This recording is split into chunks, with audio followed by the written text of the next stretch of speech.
I-marinate ko muna yung 1 kilong pork ribs sa toyo, calamansi juice, paminta. Ihalo at i-marinate ng at least 1 hour. Habang ginagawa ko yan mga kalasa, kung bago ka pa lang sa aking channel, welcome. At huwag kalimutan mag-subscribe at i-click ang bell button para sa mga notification.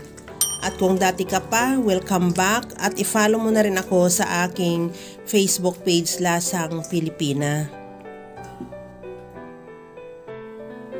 Maglagay ng mantika sa kawali at i-prito ko muna yung patatas.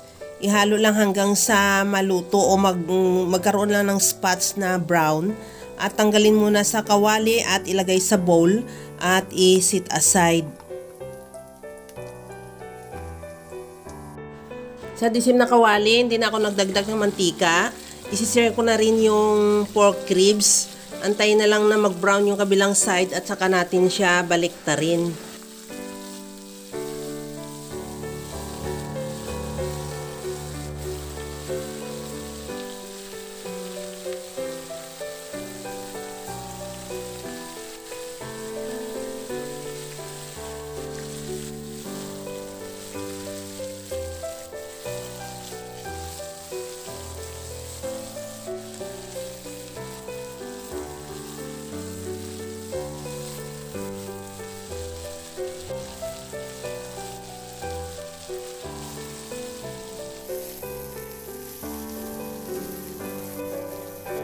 Okay na tong ating pork ribs.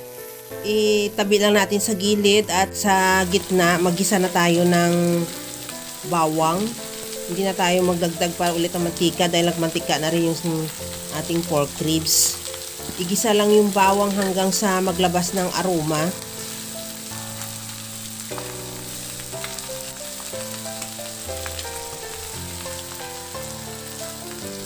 Ilagay ko na rin yung sibuyas. Ihalo lang din hanggang sa mag-translucent lang din yung sibuyas. At isunod na rin, isabay na rin natin sa paghalo yung ating pork ribs.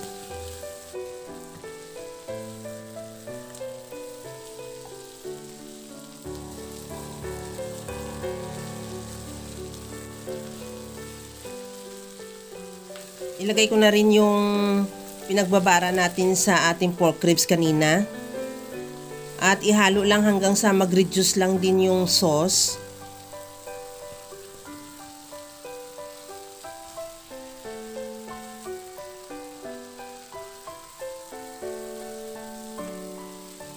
At sa puntong ito na nag-reduce na rin yung sauce, maglagay na tayo ng tubig. Nakadepende naman yung dami ng tubig sa dami ng ating pork ribs. At ang importante lang, palampasan mo lang siya ng kaunti para yan ay hindi na tayo magdagdag dahil sigurado na yan makakapalambot na yan sa ating karni. Takpan hanggang sa kumulo at isimmer o hanggang din sa malambot na rin yung ating karni at mag-reduce na rin yung sabaw. At sa puntong ito na nag-reduce na rin yung sabaw niya, ilagay ko na yung patatas na pinirito natin kanina.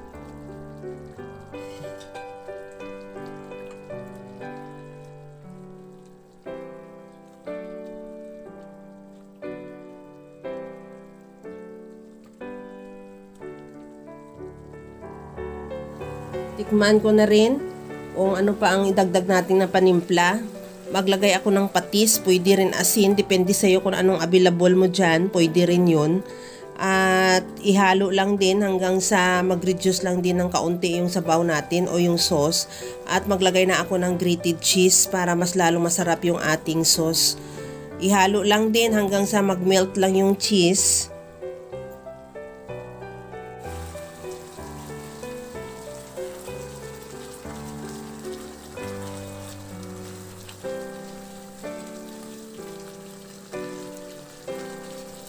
Maglagay na rin ako ng bell pepper.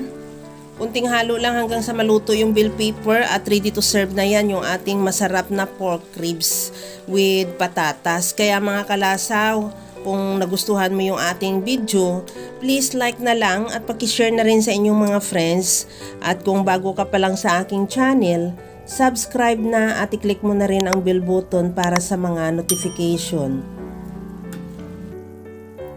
Ito na mga kalasa yung ating napakasarap na pork ribs or sarsyadong pork ribs na rin siguro ang itatawag natin. Na alam ko kayang-kaya mo rin tong gawin dahil sa sobrang simple at napakadali niya lang lutuin. Kagaya lang lagi sa sinasabi ko na wala namang hindi marunong magluto basta sa simpleng paraan lang. Hanggang sa muli mga kalasa, thank you for watching. Bye-bye!